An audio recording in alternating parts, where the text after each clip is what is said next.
திமுக தேர்தலுக்கு முன்பு அவர்கள் தேர்தல் அறிக்கையிலே அவர்கள் எலெக்ஷன் மேனிஃபெஸ்டோவில் கொடுத்த வாக்குறுதிகள் 505 வாக்குறுதிகள். அதில் அவர்கள் முழுமையாக நிறைவேற்றப்பட்ட வாக்குறுதிகள் 66, அறகுறையாக நிறைவேற்றப்பட்ட வாக்குறுதிகள் 66. அதுவும் ஆக நிறைவேற்றப்படாத வாக்குறுதிகள் 373. இதில்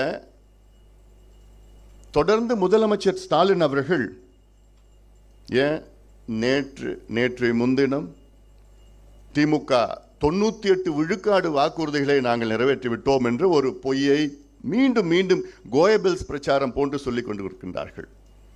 98 விழுக்காடு, ஒரு நாளில் 90ன்னு சொல்றாரு, ஒரு நாளில் 100ன்னு சொல்லிட்டாரு. எப்படிதான் 100ன்னு சொல்றாரு? ஒரு முதலமைச்சர் பேச்சு அதெல்லாம். அமைச்சர்கள் சில அமைச்சர்கள் 110. இதெல்லாம் ஏதாவது தமிழ்நாட்டு மக்கள் என்ன அவ்வளோ ஏமாளிகளா?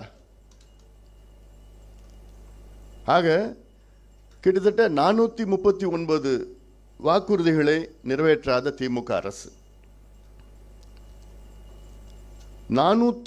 505 439 வாக்குறுதிகளை நிறைவேற்றவில்லை. இதில் பர்சன்டேஜ்னு பார்த்தீங்கன்னா கிட்டத்தட்ட அவர்கள் நிறைவேற்றியது 12.94%.